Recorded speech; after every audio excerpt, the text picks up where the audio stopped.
Welcome to The Explainer. Today, we're diving into a topic that touches absolutely every single one of us. Yet honestly, we rarely talk about it with any real honesty. I'm talking about the messy, highly unpredictable reality of processing deep emotional pain. Because let's be real, when you're right in the thick of it, that generic, neatly packaged advice just doesn't cut it. We need the unvarnished truth. So today, we're throwing out the rule book of those perfectly neat recover narratives to look at what actually happens. Let's dive in. Our source material hits the nail on the head right away with this quote: "Nobody tells you that healing doesn't happen in a straight line." If you've ever felt incredibly frustrated by typical self-help advice, well, this right here is exactly why. We are constantly sold this massive lie that every single day you're supposed to get just a little bit better until eventually, poof, you're magically fixed. But even when people try to warn you that the process is messy, you don't really believe it until you're the one in the trenches. You expect a steady climb out of the dark, and when you inevitably stumble, you instantly think you're somehow failing at healing. So you end up with this massive internal tug of war. On one side, we have the straight line myth. That steady, uninterrupted progress that looks absolutely great on a chart and makes for a fantastic success story. But then, on the other side, the reality is the non-linear mess. You find yourself standing right in the middle of your own chaos, looking around and wondering, why in the world am I not further along by now? It's profoundly disorienting when our messy reality refuses to match up with that polished theory. We literally end up fighting our own progress because it simply doesn't look the way we were promised it would. Okay, so if the timeline is a total myth, what about the location? Let's shift our focus away from those pristine, idealized theories of healing to the very unglamorous physical places where our hardest moments actually occur. Because breakdowns, as our source material bravely admits, do not care about your packed schedule. They don't care about your looming deadlines at work or the fact that you have to host a family dinner in an hour. They absolutely do not wait for a convenient time to show up. Think about it. We usually imagine recovery happening on a therapist's comfortable couch, scheduled perfectly in a calendar, in a totally private, controlled environment, with a neat little box of tissues on the coffee table, right? But the author notes their real breakdowns happened sitting in a parked car gripping the steering wheel or pacing around in lonely hotel rooms late at night. The reality is that healing sneaks up on you in the frantic, uncurated cracks of an already exhausting life. It hits you when you're literally just trying to get from point A to point B.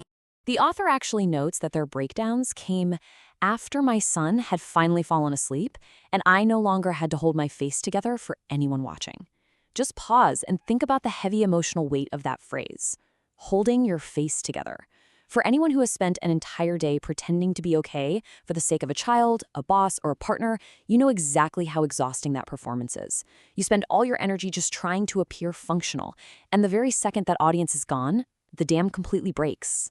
The crucial takeaway here is that finding relief is never tidy. It's just not. Healing catches up with you in whatever 5 or 10 minutes you can scrape together during a chaotic day. It happens in whatever awkward physical position you happen to be in when exhaustion finally overtakes your adrenaline. You might literally be slumped against the kitchen counter or sitting on the floor of a laundry room. You don't get to elegantly curate your healing. You just have to surrender to it when it finally arrives, wherever you happen to be. Which brings us to a massively important question. What actually helps when advice is too polished to trust? Let's be honest with ourselves. Most healing advice out there is either way too vague to be practically useful, or it's so perfectly polished it just feels fake when you're in the thick of it. So what can we realistically rely on when our day-to-day reality feels completely disconnected from those perfect step-by-step textbook solutions? How do we navigate the moments when deep breathing exercises and positive affirmations simply aren't going to cut it? Well, our source material provides a deeply grounded, real-world toolkit born out of absolute necessity. These 5 unpolished tools: read, pray, write, friends, and relax. Now, these are not magic spells. They aren't going to fix everything overnight. They are messy, practical survival tactics that the author found actually worked over time. They're the scaffolding that holds you up when you can't stand on your own. Let's break each one down to see why they're so incredibly effective when nothing else seems to work. First up, read and research.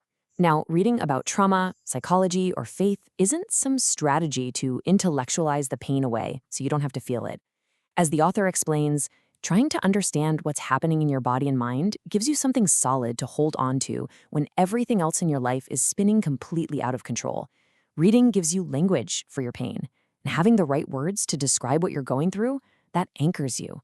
It proves you aren't the only person on earth who has ever felt this way. The second tool is prayer.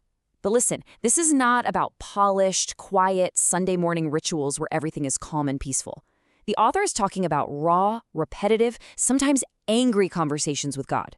It's about desperately trying to trust a process, even an incredibly imperfect one, instead of believing that you've simply been abandoned to random, meaningless suffering. It's the active pursuit of finding a single thread of meaning to hold on to, even when you feel completely in the dark. Tool number 3 is writing.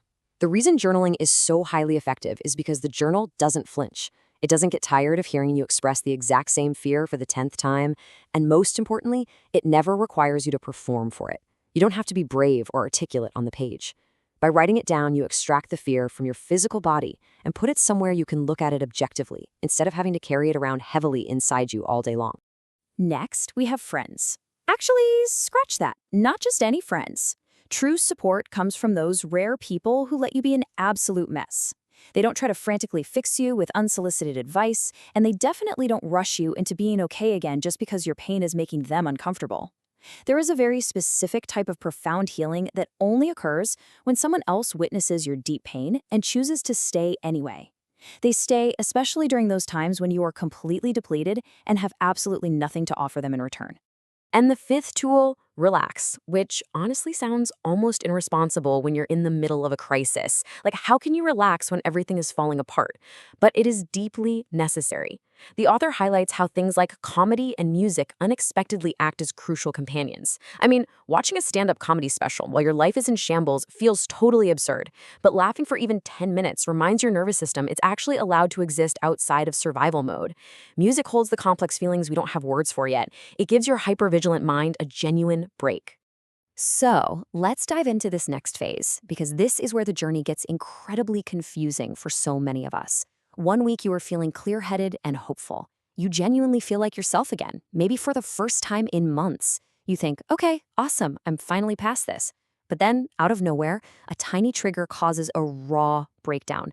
You might have a reaction that feels exactly as intense as the very first one you had in your car.